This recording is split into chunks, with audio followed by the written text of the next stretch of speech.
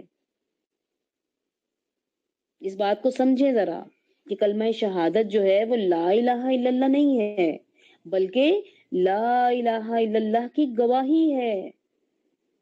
شہادت کی 8 شرطیں موجود ہیں۔ شہادت بنیادی علم ہے، علم کی بنیاد یقین پر ہوتی ہے، اور یقین کی بنیاد اخلاص پر ہوتی ہے، اخلاص سچائی کی بنیاد پر ہوتا ہے، اور اس طریقے سے سچائی محبت کی بنیاد پر ہوتی ہے۔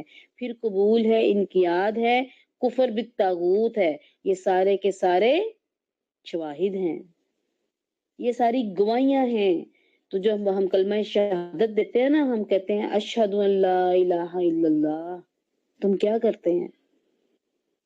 ہم اس بات کی گواہی دیتے ہیں کہ ہمیں لا الہ الا اللہ کو سارے حوالوں سے ہمیں سمجھ آ گئی ہے، ہم نے لا الہ الا اللہ کے ارکان کو جان لیا، ہم نے لا الہ الا اللہ کی شرائط کو جان لیا، ہم نے لا الہ الا اللہ کے تقاضوں کو جان لیا، ہم نے 8 کی 8 شرائط پر عمل کرنا شروع کر دیا۔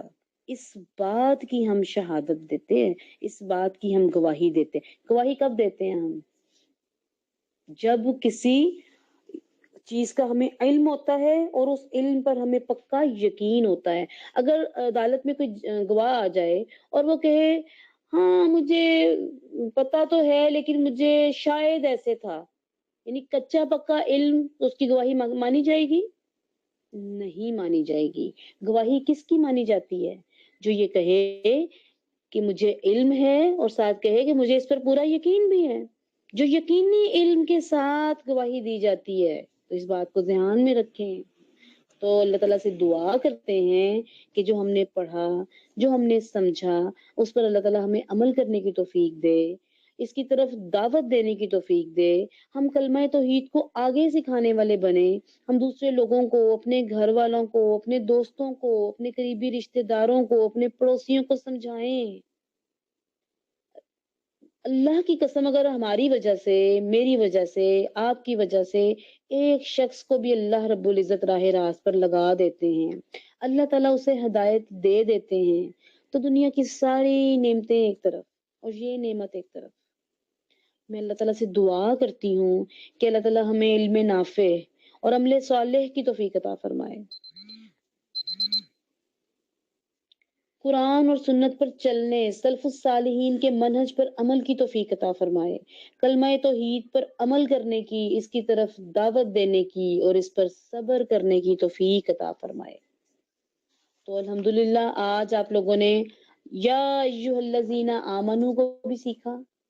کیا خیال ہے؟ جب آگے ہم کبھی قرآن مجید میں یہ لفظ پڑھتے تھے تو ہمیں کیا ایسی فیلنگ آتی تھی جیسی آج ہم نے سیکھی ہے، کہ اس کو فیلنگ کے ساتھ ہمارا پوری باڈی جو ہے وہ الرٹ ہو جانی چاہیے؟ کیا ہمارے ذہن میں آنا چاہیے کہ اے ایمان والو، اگر تم مومن ہو تو اللہ کے اس فرمان کو سنو، اے ایمان والو اگر تم مومن ہو تو اللہ کے اس فرمان کو سمجھو، اے ایمان والو اگر تم مومن ہو تو اللہ کے اس فرمان پر عمل کرو۔ یہ ساری باتیں ان 3 لفظوں میں موجود ہیں، ان بٹوین دی لائنز۔ اور ہم جب قرآن پڑھ رہے ہوتے ہیں تو ہمیں تو یہ لگ رہا ہوتا ہے کہ یہ ان کے لیے، یہ مکے کے مشرکوں کے لیے آیتیں اتری ہیں، یہ مدینے کے منافقین کے لیے آیتیں اتری ہیں، یہ یہودیوں کے لیے ہیں، یہ عیسائیوں کے لیے ہیں، تو پھر ہمارے لیے کیا ہے؟ اللہ تعالیٰ ہمیں سمجھنے اور اس پر عمل کرنے کی توفیق دے۔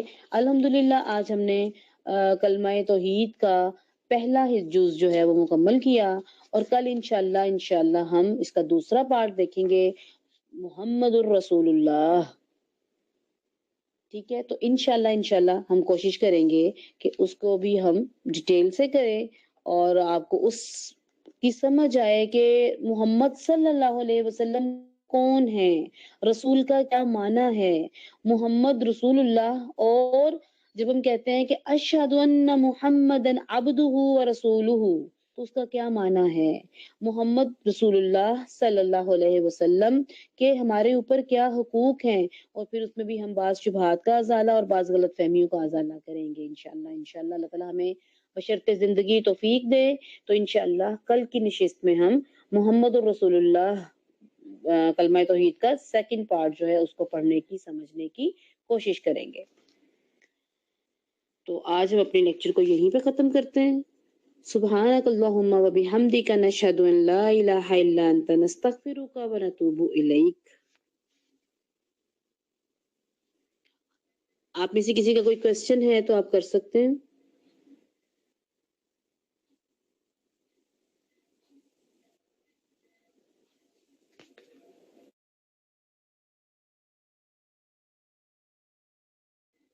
اور آپ سب سے پھر میں وہی کہوں گی کہ انشاءاللہ کل سے رمضان شروع ہو رہا ہے، جو ہمارے 4 لیکچر رمضان کے تعلق سے پہلے سے اس گروپ میں آ چکے ہیں، کوشش کریں ان کو سن لیں تاکہ آپ کو تقویٰ سمجھ آ جائے، آپ کو رمضان کے 3 لیول سمجھ آ جائیں، آپ کو صوم سمجھ آ جائے، آپ کو صیام سمجھ آ جائے، آپ کو تقویٰ سمجھ آئے، آپ کو صبر سمجھ آئے، اور پھر کیسے ہم نے پریکٹیکلی کیسے اس شہر کو، اس رمضان کے مہینے کو شہر المغفرہ بنانا ہے، کیسے اس کو اللہ تعالیٰ سے اپنی ذات کو جوڑنے کا ذریعہ بنانا ہے، کیونکہ یہ جو رمضان ہے یہ ہمیں بہت ساری انعامات، بہت سارے تحفے دینے آتا ہے۔ اسکالرز کہتے ہیں کہ اگر انسان کو پتہ چل جائے کہ اس رمضان کی کتنی فضیلت ہے اللہ کے ہاں، تو وہ، یا جب وہ اپنا اجر دیکھے گا